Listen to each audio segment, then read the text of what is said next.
আপনার উপর করে নেব তুমি আপনি আপনার সাদা কাঠটা আকাশ রঙে মানিয়ে নিয়ে আসেন ঠিক না বলুন তা হাসরের ময়দানে নবী বলছেন ওয়াফাত দেব সাফাত করব শরীর দিয়ে তুমি আলো কম দাও ধীরে ধীরে এসে তারপরে ওযু করে নামাজ পড়ে তাই কি আবার জল জল করাবে সম্ভব আছে আল্লাহ যে হায়াত দিয়েছেন না হায়াতটা অযথা ব্যয় না করে এই যে হায়াতটা পেয়েছি অযথা সময় ব্যয় না করি আজ থেকে নিয়ত করে নেই যে আপনার নামাজ ছাড়বো না ইনশাআল্লাহ এই নবী দিবসের মজলিসে বসে মুফতি আবু সাঈদ রহমাতুল্লাহ সাহেব আখিরি দোয়া মুনাজাত যখন করবেন তার সঙ্গে আপনারা তওবা করবেন যে জীবনে বহু অন্যায় করেছি বহু নামাজ পড়েছি আল্লাহ আজকে নবী দিবসের মজলিসে বসে তওবা করছি গলায় ছুটি আসে আমি আর নামাজ ছাড়বো না এই নিয়ত করে যদি যেতে পারি জীবনটা সফল হবে কারণ উম্মতে মুহাম্মাদি আমাদের দাম আল্লাহ তাআলা অনেক বেশি বাড়িয়ে দিয়েছে এত অভাব দেওয়ার পরেও আমরা যদি জান্নাত না পাই তাহলে হাসরের ময়দানে মুখ দেখাবো কেমন করে সব নবী রাসূল তাদের উম্মতের ভিতরে উম্মতে মুহাম্মাদিদের হায়াত সবথেকে কম ঠিক না অথচ হাসরের ময়দানে দেখা যাবে কম হায়াত উম্মতে মুহাম্মাদি অথচ কোন নবী রাসূলের উম্মতের 1000 বছর 900 বছর 500 বছর 600 বছর হায়াত অথচ তাদের আমলের থেকে সামান্য হায়াত উম্মতে মুহাম্মাদিদের আমল নামা আরো বেশি ভারী হবে আল্লাহ তো শুধু ওয়াফাত দিয়ে দেবে অফার গুলো যদি না নেই কি হবে উম্মতে মুহাম্মাদিদের আল্লাহ তাআলা এতটা দাম দিয়েছেন যে দাম কোন নবী রাসূলদের উম্মতদেরকে দেননি ও ভাইরা বাবারা আল্লাহর কোন বান্দা যদি পাঁচ ওয়াক্ত নামাজ আদায় করে উম্মতে মুহাম্মাদিদের ইজ্জতের এতটা বেশি ইজ্জত আল্লাহ তাআলা দান করেছেন 50 ওয়াক্ত নামাজ আদায় করার সওয়াব আল্লাহ তাআলা মিলিয়ে দেবেন যদি বলেন আপনি এশার নামাজে মসজিদে গিয়েছেন মাগরিবের নামাজে মসজিদে গিয়েছেন আসরের ওয়াক্তে মসজিদে গিয়েছেন জামাতের 10 মিনিট আগে আপনি অপেক্ষা করবেন জামাতের টাইমের দিকে তাকিয়ে থাকবেন আপনি মসজিদে বসে থাকবেন আল্লাহ পাক রব্বুল আলামিন ফেরেশতাদেরকে হুকুম করবেন ফেরেশতারা এই বান্দাটা যেন এমনি বসে নেই নামাজের অপেক্ষায় আছে মানে তুমি কালের আমল নামাজে দেখো আমার এই বান্দাটা নামাজের ভিতরে আছে যদি বলেন আর একটু মহব্বত করে বলেন সুবহানাল্লাহ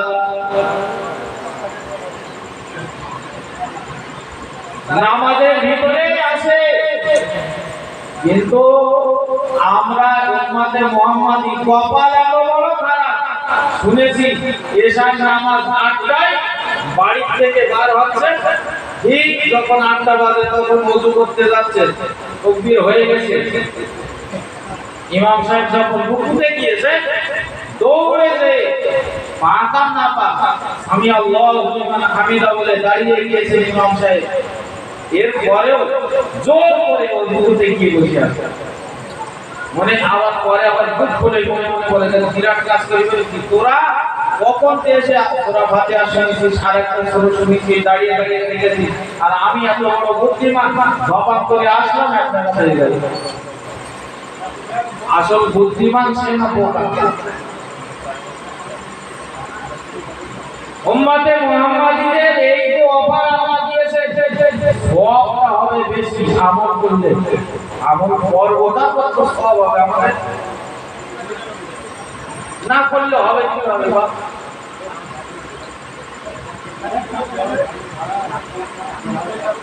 ও মুসলমানেরা মাথায় রাখুন আল্লাহ পাকের নবী আলাইহিস সালাম একদিন দেখতে পেলেন আর কাটা বসে আছেন কিন্তু বসার হাত ভঙ্গি গায়ে একটু ভিন্ন রকম বসে আছে কিন্তু যেন দেখে মনে হচ্ছে গর্ব প্রকাশ করছে বিশাল একটা নিজেকে বড় বড় মনে হচ্ছে। আদম নবীর বেটা শেষ। আদম নবী জিজ্ঞাসা করছেন, বাবা শেষ, তোমার বসার ভাব ভঙ্গিমা তো ঠিক ভালো মনে হচ্ছে না, তুমি কি নিজের গর্ববোধ প্রকাশ করছো? শেষ বলছে, জি হ্যাঁ, আমি নিজেকে অনেক বড় ধন্য মনে করছি। কেন বাবা? আব্বা, কেন ধন্য মনে করবো না?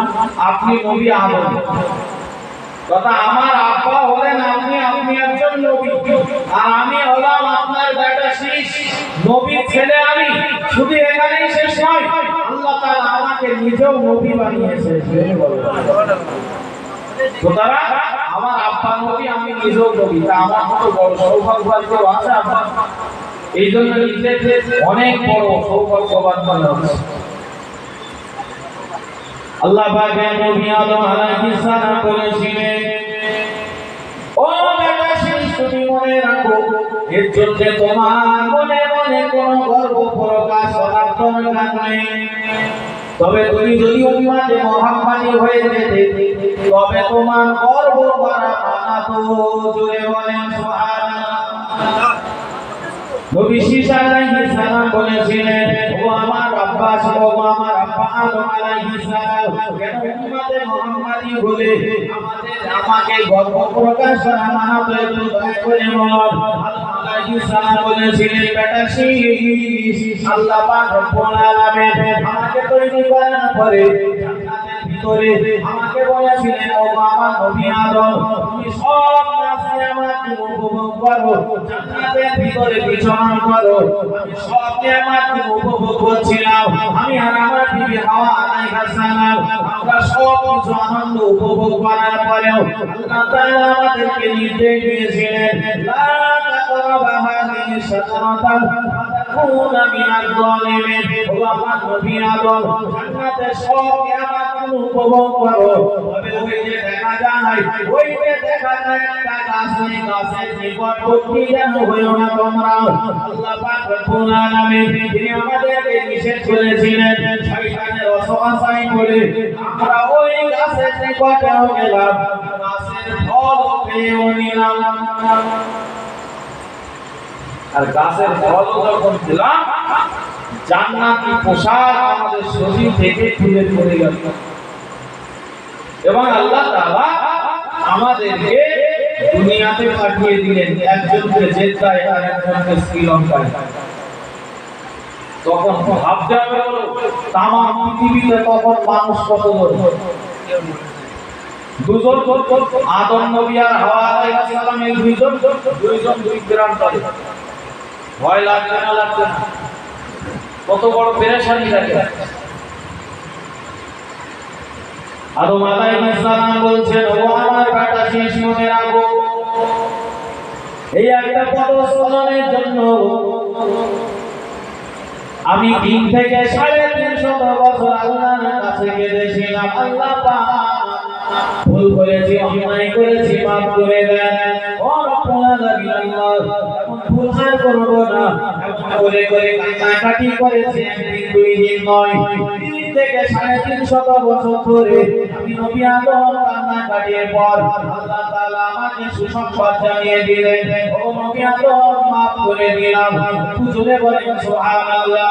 আদম আলাইহিস সালাম আর বেটা শীষ আলাইহিস সালামকে ডেকে বলছেন, কিন্তু বাবা শীষ, তুমি মনে রাখো, আমি একটা পদস্খলনের জন্য 3 থেকে 350 বছর কান্নাকাটি করতে হয়েছে আমার। তবে যারা উম্মতে মুহাম্মাদী হয়ে যাবে, তাদের মান, তাদের শান, তাদের ইজ্জত আল্লাহ তাআলা এত বেশি বাড়িয়ে দিয়েছে, একটা ভুলের জন্য নয়, সম পরিমাণ গুনাহ করার পরে আল্লাহর উম্মতে মুহাম্মাদী যদি আল্লাহর প্রিয় নবী মুহাম্মদুর রাসূলুল্লাহ সাল্লাল্লাহু আলাইহি ওয়াসাল্লামের কোন উম্মতি যদি পরিমাণ গুনাহ করার পরেও যদি হাত তুলে আল্লাহর কাছে দোয়া করে, আল্লাহ ভুল করেছি, অন্যায় করেছি, জাহান্নামের আগুন সহ্য করতে পারবো না, আপনি আমাদেরকে মাফ করে দেন আল্লাহ, আপনি আমাদেরকে ক্ষমা করে দেন মাবুদ রব্বুল আলামিন। আল্লাহ ভুল জীবনেও করব না। এমন করে করে থেকে যদি আল্লাহর কোনো বান্দা আল্লাহর কোনো বান্দি তওবা করে, আদম নবী জানিয়ে দিলেন তার 350 বছর আল্লাহর কোনো প্রয়োজন নেই। হাত তুলে তওবা করার সাথে সাথে আল্লাহ তাআলা তাকে মাফ করে দেবে। যদি বলেন আর তুমি বলেন সুবহানাল্লাহ। ও শেষ হয়ে এখানে শেষ নয়, আমার মাপ পাওয়ার জন্য আল্লাহ তাআলা নির্দিষ্ট একটা জায়গা আমাকে দেখিয়ে দিয়েছিলেন আরাফাতের ময়দানে এসে দোয়া করার জন্য। কিন্তু যারা উম্মতে মুহাম্মাদী হয়ে যাবে তাদের শান তাদের মান এত বেশি, তারা হাটে ঘাটে মসজিদ মাদ্রাসায় কলকারখানায় যেখানে ইচ্ছা সেই জায়গায় বসে আল্লাহর কাছে তওবার জন্য হাত উঠানোর সাথে সাথে আল্লাহ তাআলা তাকে মাফ করে দেবে। আরে তোমার বদনে বলেন সুবহানাল্লাহ। এই উম্মতের দাম সমস্ত উম্মতদের থেকেও বেশি। আদম নবী বলছেন বেটা শীষ, যদি তুমি উম্মতে মুহাম্মাদী হতে তাহলে তুমি যে নিজে নবী, তুমি যদি তাদের চিনতে তাহলে তুমি বলতে আল্লাহ আমাকে নবী না বানিয়ে উম্মতে মুহাম্মাদী বানালে আমি আরো অনেক বড় সৌভাগ্যবান হতাম। আমরা যে কি আমাদের যে দাম কতটা আছে আসলে আমরা নিজেদের চিনতে পারিনি, নিজেদেরকে মূল্যায়ন করতে পারিনি। বিধায় আজ আমাদের জীবনটা ইচ্ছা খুশি খেয়াল যেভাবে যাচ্ছে সেইভাবে আমরা পরিচালনা করে যাচ্ছি। ভালো উম্মতকে আমরা আজ নষ্টের দিকে ঠেলে দিচ্ছি। তবে এটা মনে রাখতে হবে, খারাপ জিনিস খারাপ হয়ে গেলে, কমা জিনিস যদি খারাপ হয়ে যায় খেসারত গুলো কম দিতে হয়। ভালো জিনিস দামি জিনিস খারাপ হলে খেসারত বেশি দিতে হয়। আল্লাহ আমাদের মান শান ইজ্জত দিয়েছেন তো এত বেশি। এরপরে আলুর এক সাইড বসে গেলে বাদ দিয়ে আলুর আর এক সাইড নেওয়া যায়। বসতে যদি এক সাইড পছন্দ করে আর এক সাইড নেওয়া যাবে। সাইকেল যদি কি হয়, সাইকেল সারাই করা কত?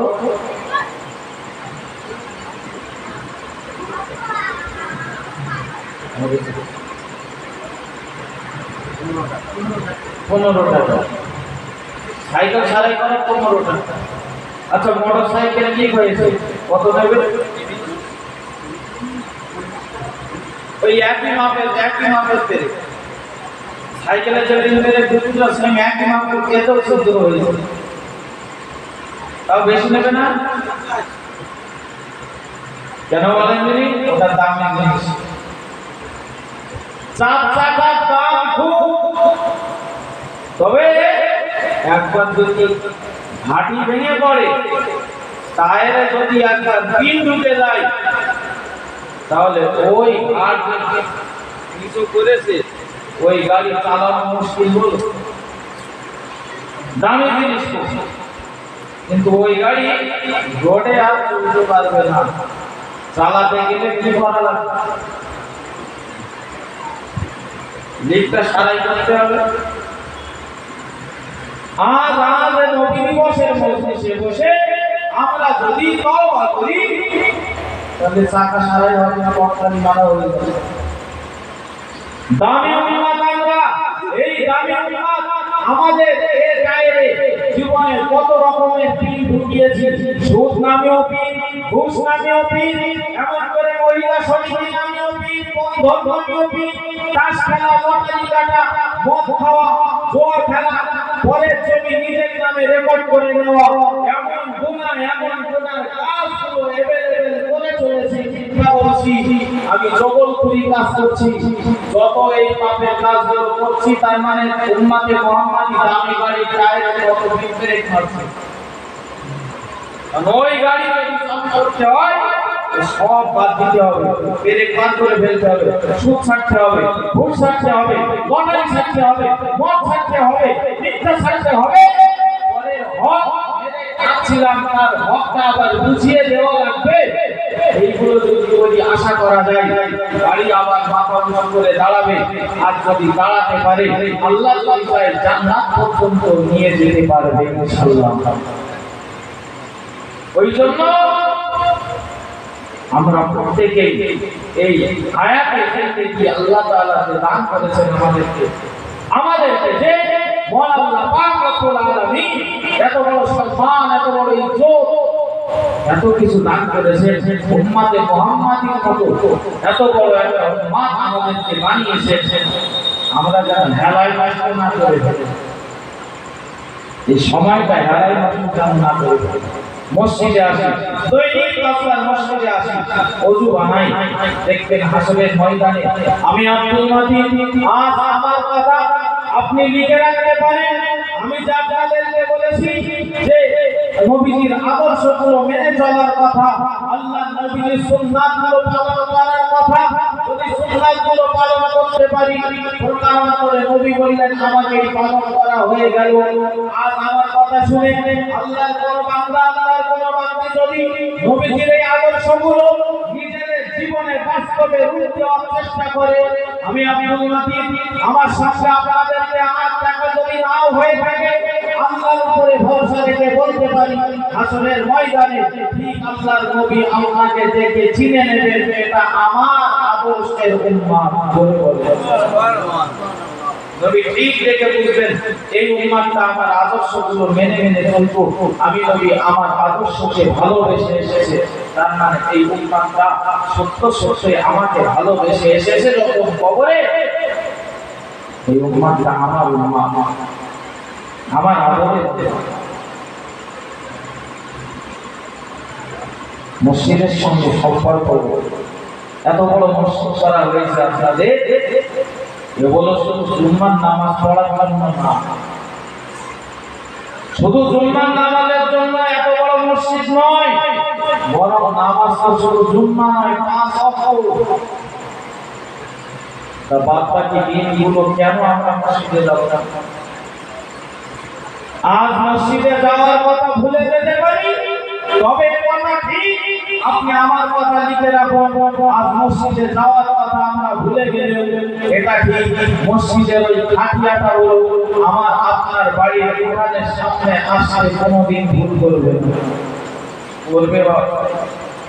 আপনি মসজিদে যাওয়ার কথা ভুলে যেতে পারে, খাটিয়া হলো তার সময় হয়ে গেলে ঠিক আপনার বাড়ির কোরআনের সামনে এসে দাঁড়াবে। আপনি যে খাটিয়াতে উঠবেন পাথরটা কতটা সঞ্চয় করেছেন, দুনিয়ার বাড়ি তো খুব সাজিয়েছে, দুনিয়ার ঘর খুব সাজানো হয়েছে, ভোরবেলা থেকে নিয়ে সারাটা দিন অক্লান্ত পরিশ্রম করেই যাচ্ছেন, আল্লাহর হুকুম নামাজ পড়ার সময় পাচ্ছেন না। এরপরেও একটু ভাবতে অনুরোধ করছি, দুনিয়ার ঘরটা তো আপনারা সাজালেন, থাকবেন তো মাত্র আর 20 বছর 30 বছর হাঁটবেন, কিন্তু মাটির নিচের ওই ঘরটা কতটা সাজাতে পেরেছি আমি? মাটির উপরের ঘরটা তো খুব সাজানো হয়েছে, মাটির নিচের ঘরটা সাজাতে পেরেছি তো? মাটির নিচের ঘর যদি সাজাতে হয় তাহলে এই দুনিয়া থেকে ওই ঘরের পাথেও এই দুনিয়া থেকে অর্জন করে যাওয়া লাগবে, তবেই কবর আমার আপনার জন্য শান্তির জায়গা হবে। দুনিয়ার মানুষের বাড়ি আপনি যত যাবেন আপনার তত বেশি মান কমবে না বাড়বে। মানুষের বাড়ি, একজনের বাড়ি আপনি যত বেশি যাবেন আপনার কদর বাড়বে না কমবে? কমবে। প্রথম দিন যাবেন নাস্তা পানি কমবে, পরের দিন যাবেন হয়তো চা দিতে, তারপর দিন আবার যাবেন এমনি বসে গল্পই কর, তারপরের দিন যাবেন বলে কি ব্যাপার কাদের বাড়ি যাবেন? কিন্তু আল্লাহর ঘর, আল্লাহর বাড়ি, আল্লাহর ঘর মসজিদে যে ব্যক্তি যত বেশি যাবে আল্লাহ তাআলা তার তত বেশি আরো মর্যাদা বাড়িয়ে দেবেন। ওই ঘরের সঙ্গে সম্পর্ক করি আমরা, মসজিদের সঙ্গে সম্পর্ক, নামাজটা যত বেশি আদায় করবো তত আমার চেহারা দিয়ে উজ্জ্বলতা প্রকাশ হবে। আর আসলে ময়দানে নবীজি দেখে বলবেন এই উম্মাহটা হলো আমার উম্মাহ। নবী শাফাত করবেন এই উজ্জ্বলতা। ও মুসলমানেরা, ও ভাইরা বাবাজিরা, ভালো করে মাথায় রাখো, গভীরভাবে উপলব্ধি করুন আল্লাহ পাক রব্বুল আলামিন যিনি আমাকে আপনাকে এই দুনিয়াতে সৃষ্টি করার পরে আল্লাহ পাক রব্বুল আলামিন যিনি এতগুলো নাজ নিয়ামত দিয়ে দিলেন, কোনো কিছুই আমাদের কাছে তিনি চান না, একমাত্র আল্লাহ পাক চান যে আমরা যেন তার কৃতজ্ঞতা প্রকাশ করি, তার শুকরিয়া একটু আদায় করি। মসজিদে যে আমরা যেন কপালটা সিজদাতে মাথাটা লাগিয়ে দিয়ে আল্লাহর একটু প্রশংসা আদায় করি। কারণ আল্লাহ পাক রব্বুল আলামিন আমার হাতের শক্তি দিলেন, পায়ের শক্তি দিলেন, সব কিছু নিয়ামত দিয়ে তিনি ভরপুর করে দিয়েছেন। আর আমরা বান্দারা যদি আল্লাহর এই শুকরিয়া আদায় না করে, আল্লাহ পাক আমাকে কেমন করে তার ভালো বান্দা বলে, তার ভালো বান্দা বলে গ্রহণ করবেন। ও ভাইরা বাবাজিরা, একটা দিন আমার আপনার ছিল, আপনি খেয়াল করে দেখুন, দিন ছিল আমাদেরকে খাওয়ার মতো কোনো শক্তি ছিল না, আমাদেরকে শক্ত খাদ্য খাওয়ার মতো কোনো শক্তি ছিল না। আল্লাহ পাক আমাকে আপনাকে দান দিয়ে দিলেন, আমাকে আপনাকে এই দান দিয়ে এই নিয়ামত দিয়ে দিলেন যেন আমরা শক্ত খাবারটা ভক্ষণ করতে পারি। এমন একটা দিন ছিল যেদিন আমাদেরকে ক্ষমতা ছিল না, উঠে বসার মতো শক্তি ছিল না, ছোট্ট মানুষ ছিলাম মায়ের কোলে, উঠে বসবো সেই শক্তিও ছিল না। আল্লাহ তার রহমত দিয়ে আমাদেরকে বসার মতো শক্তি দিলেন, আমাদের দাঁড়ানোর মতো শক্তি দিয়ে দিলেন। দাঁড়াতে পারি তবে হাঁটার ক্ষমতা এখনো হয়নি। আল্লাহ আবার রহমত নাযিল করে আমাকে আপনাকে হাঁটার মতো ক্ষমতা দিয়ে দিলেন। এমন একটা সময় আসলো আল্লাহ আমাকে আপনাকে জৈবনের শক্তি দান করেছেন। জৈবনের শক্তিটাও আল্লাহ তাআলার দয়ায় নিয়ামত। শুধু খায় তাই গায়ে শক্তি হয় না। যদি তাই হতো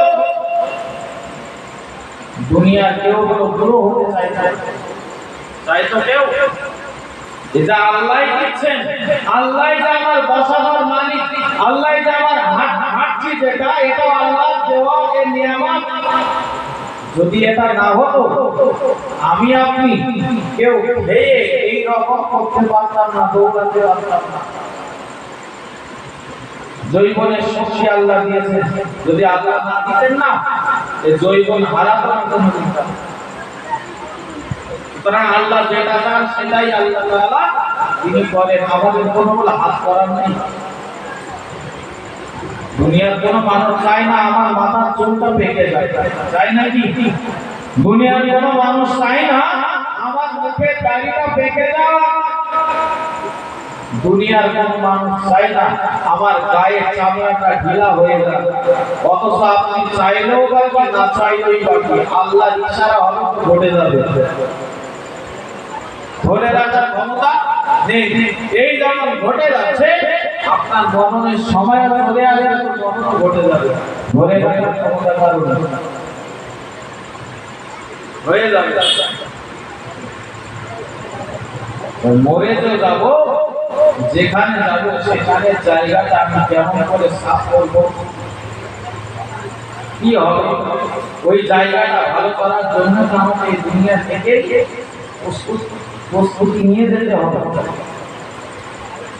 হাদিস শরীফের ভিতরে এসেছে যারা নামাজি বান্দা হয়ে যাবে তারা যখন ইন্তেকাল করবে কবরের ভিতরে শুইয়ে দেওয়ার পরে, আমরা হাদিসে শুনেছি, আলেম ওলামাদের মুখে আমরা শুনেছি, এটা বহুল প্রচলিত হাদিস, কবরের দুই পাশ থেকে মাটি মৃত ব্যক্তি দিকে এগিয়ে আসতে থাকে, তাই না? আর এত জোরে চাপ দেবে আল্লাহ নবী বলেন পাথরের হাড়গুলো মড়মড় করে ভেঙে যাবে। মাটির চাপ এত হবে। ও মুসলমানেরা, একজন নামাজি মানুষকে যখন ওই সময়তে যখন আর ডান দিক থেকে মাটি তার দিকে এগিয়ে আসতে থাকে, তারা যেন মাটিকে প্রতিহত করছে, মাটিকে পীড়িত লাশের দিকে আসতে দেয় না। আযাবের ফেরেশতারা ডাক দিয়ে বলে, তোমরা কারা আমাদেরকে কেন লাশের দিকে এগিয়ে যেতে দিয়েছো না? বলে, আমরা হলাম এই মানুষটা জীবনের নামাজ। জোরে বলেন সুবহানাল্লাহ। ও আযাবের ফেরেশতারা, এই মানুষটা শীতকালে মানুষেরা যখন লেপের ভিতরে আরাম করতো, মানুষেরা যখন কম্বলের ভিতরে আরামের ভিতরে ঘুমিয়ে থাকতো, গভীর ঠান্ডা রাতে মানুষেরা যখন কাঁথা কম্বল নিয়ে আরামে ছিল, এই মানুষটা এই কবরে শান্তিতে থাকবে বলে, কবরে স্বস্তিতে থাকবে বলে ঠান্ডা রাত শোকের রাতের পরেও ফজরের সময় হয়ে গেছে, আযান শোনার সাথে সাথে মন চাইতো আর একটু ঘুমিয়ে আরাম করো, কিন্তু কবরে শান্তিতে ঘুমাবে বলে এই মানুষটা ওযু বানিয়ে নিয়েছে ঠান্ডা পানি দ্বারা। শীতে কাঁপতে কাঁপতে আল্লাহর ঘর মসজিদে যে ফজরের নামাজ আদায় করে নিয়েছিল। বর্ষার দিনে মানুষেরা বাইরে বের হতে পারে না, বর্ষার দিনেও এই মানুষটা ওযু বানিয়ে নামাজে আসতো মসজিদে। বিরাট গরমের দিন, মানুষের রাতের বেলা ঠিকঠাক ঘুমায় না, ফজরের টাইমের দিকে মানুষের চোখে বিরাট ঘুমের জন্য মানুষেরা বিরাট ভাবে মগ্ন হয়ে থাকে আর এত আরাম করে। কঠিন সময়তেও গরমের দিনে তো এই মানুষটা ওযু বানিয়ে নিয়ে মসজিদে এসে নামাজ আদায় করে দিত। কারণ অন্য কিছু নয়, এই মানুষটা চাইতো একটাই কথা, এই মানুষটা সারা জীবন একটাই জীবনে এই জিনিসটাই ভাবতো, সেটা হলো ওই কবরের ভিতরে আমি একটু শান্তিতে থাকবো বলে। ও আযাবের ফেরেশতারা, এই মানুষটা সারা জীবন কষ্ট করেছে, আমরা জানিয়ে দিলাম মানুষটাকে আর কবরের ভিতরে কষ্ট দিও না। জোরে বলেন, আরো জোরে বলেন সুবহানাল্লাহ। এই মানুষটা আজ কবরে এসেছে আরামে ঘুমাতে। নামাজ যদি আদায় করি, যদি দৈনন্দিন ওযুর সঙ্গে ওযুটা আমি বানাতে পারি, আমার সঙ্গী সাথী যদি হয় নামাজ, আমার সঙ্গী সাথী যদি হয় আমার সঙ্গী সাথী যদি হয় আমার ওযু, তাহলে আল্লাহর নবী বললেন, আল্লাহর রাসূল বললেন, যারা ওযু বানাবে, যারা আমার যে উম্মতেরা দৈনন্দিন 5 বেলা নামাজ আদায় করবে, ওযু বানাবে, মানে আসরের ময়দানে আমার ওই উম্মত, আমার ওই উম্মতি ওযুতে স্নান দিয়ে নূরের আলো যখন চমকাবে, এমনি এমনি না, এই নামাজের জন্যই তার নূরের আলোটা চমকাবে, রাসূল তার জন্য শাফাআত করবে।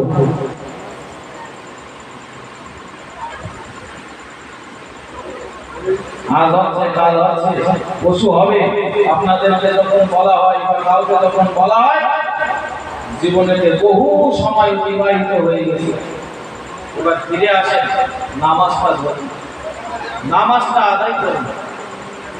বলে আমি এরকম না, ওই দক্ষিণ পাড়ার রফিকের মতো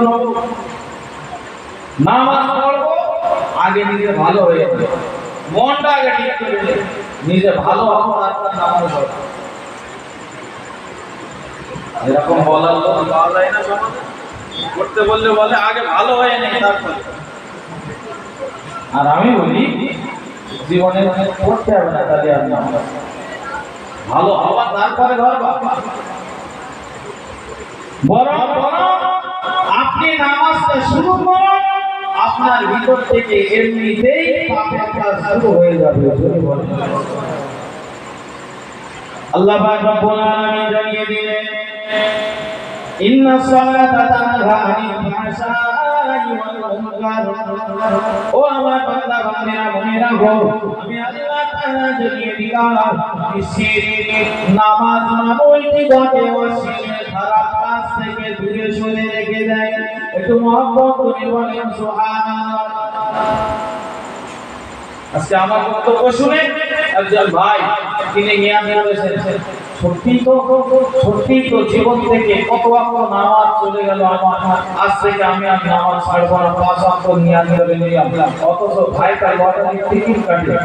পাঁচ ওয়াক্ত নামাজ শুরু করেছেন, এখন যদি লটারির টিকিটের দোকানের সামনে দাঁড়ায় তাহলে টিকিট কাটার সময় তার বিবেকটাকে বাধা দেবে না দেবে না?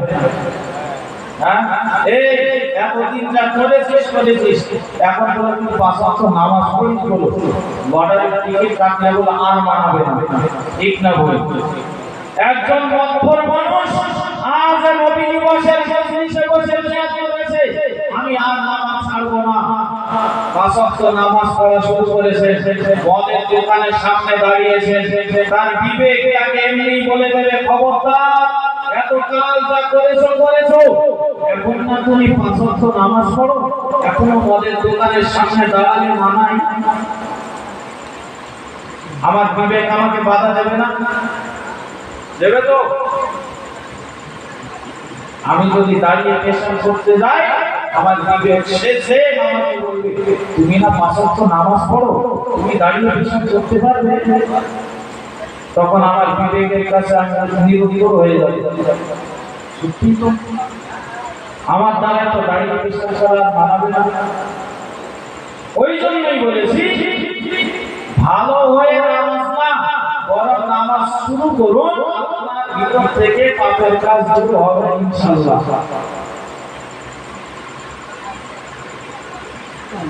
আজ যদি আমরা এই নিয়াতে বসে থাকি যে বয়স বেশি হবে তারপরে বলবো আরো একটু যা,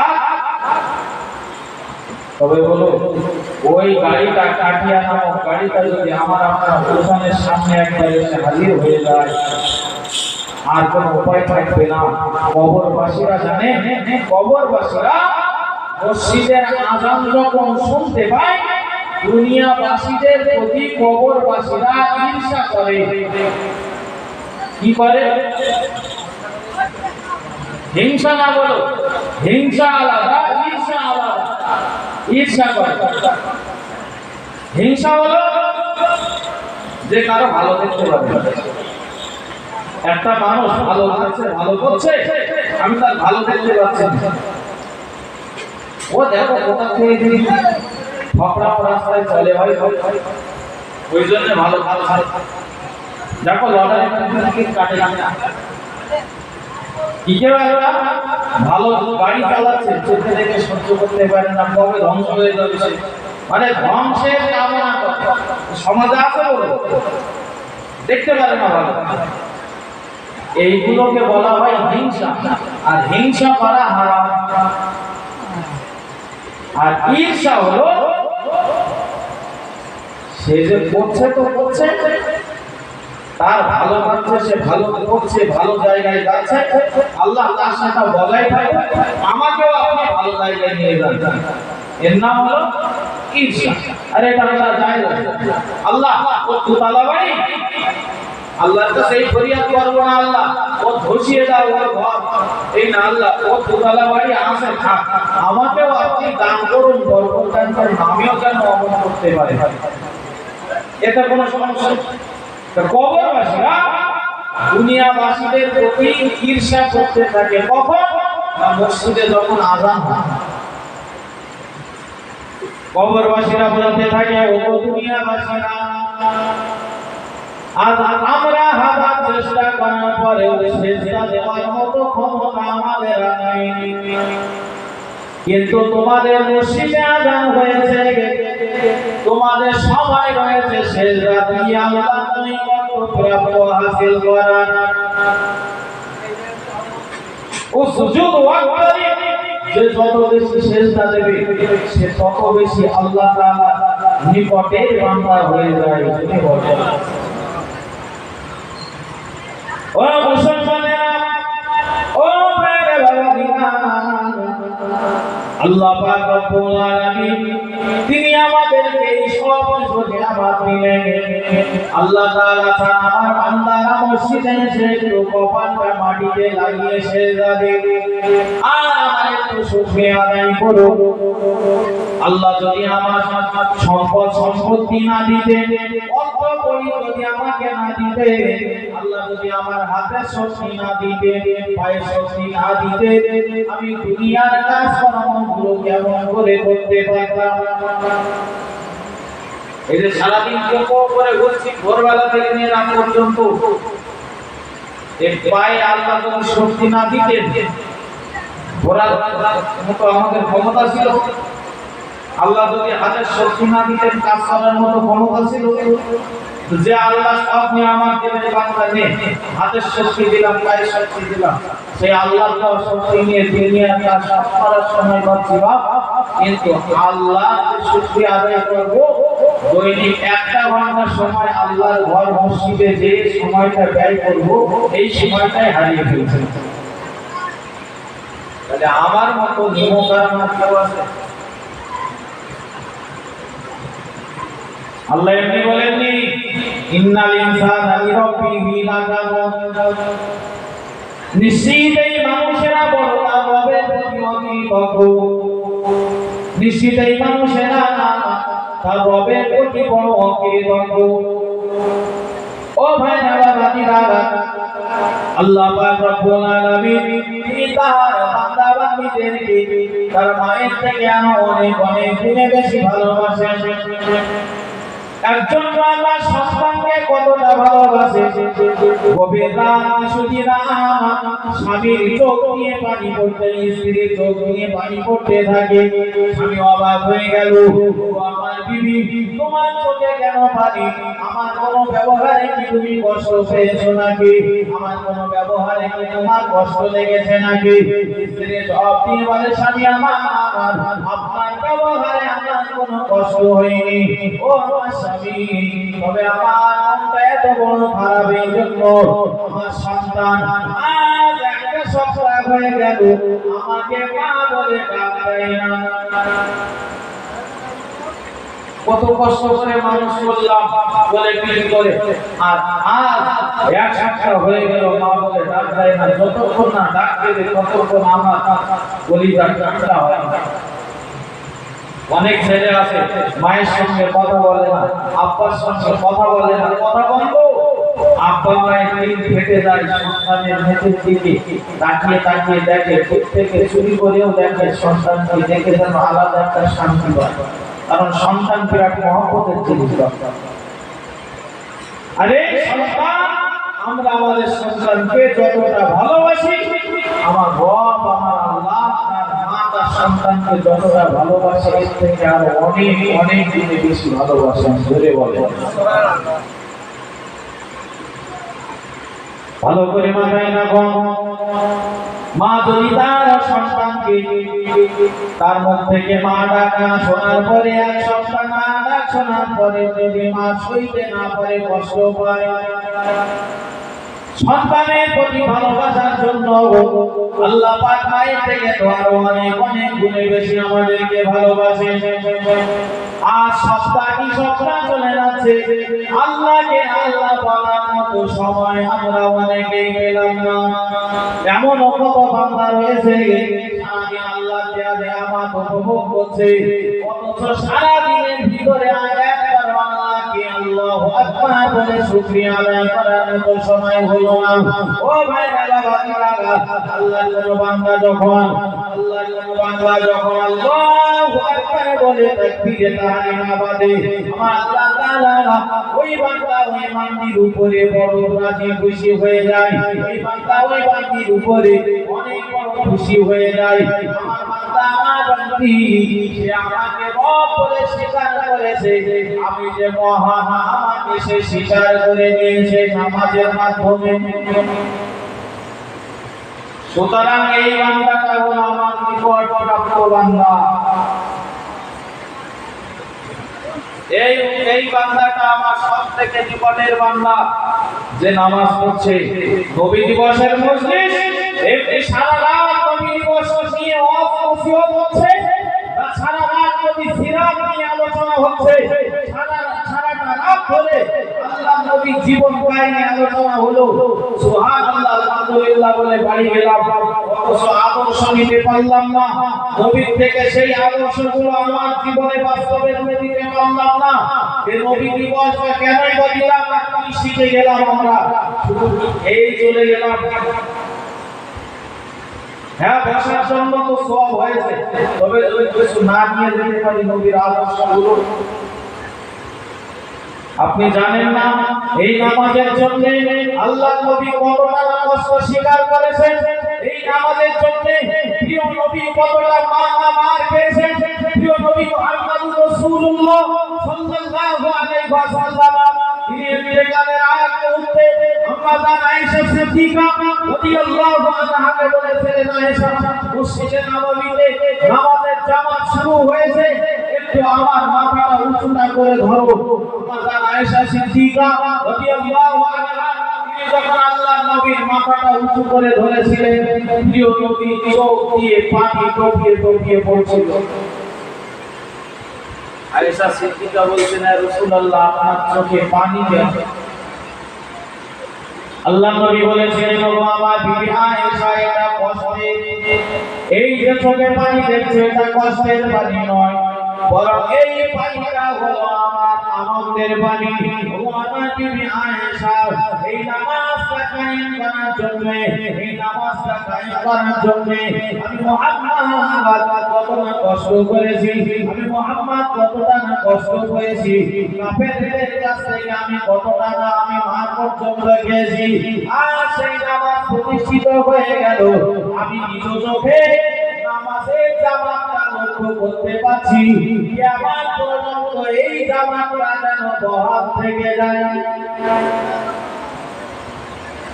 নবীজির এই যে মনের আশা, এই আশাটা, নবীজির এই আশাটা আমাদের পূরণ করা লাগবে। নারে তাকবীর, জোরে জোরে তাকবীর দেন না, নারে তাকবীর। সিলসিলায়ে মুজাদ্দিদুজ জামান মুফতি আবু সাঈদ রহমানী সাহেব হুজুর জোরে বলেন জিন্দাবাদ। বিশ্ব নবী দিবস, বিশ্ব নবী দিবস, নারে তাকবীর।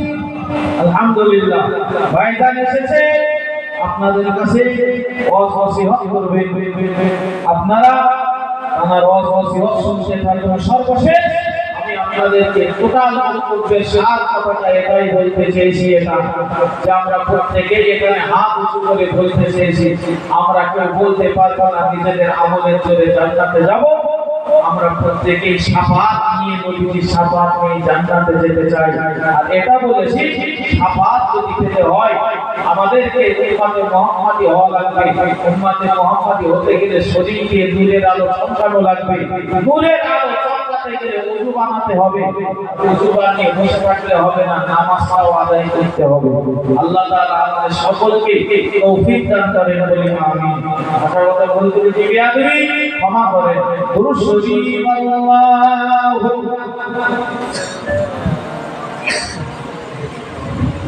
तकबीर, नाराए तकबीर, नाराए तकबीर।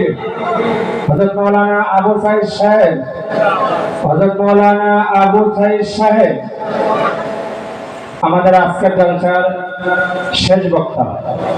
এখনো পর্যন্ত যারা এদিকে ওদিকে ঘোরাফেরা করছে, দয়া করে মজলিসে চলে আসুন। মজলিসের শেষ বক্তা হুজুর কেবলা এসে গিয়েছেন, ইনি আখিরি দোয়া করবেন।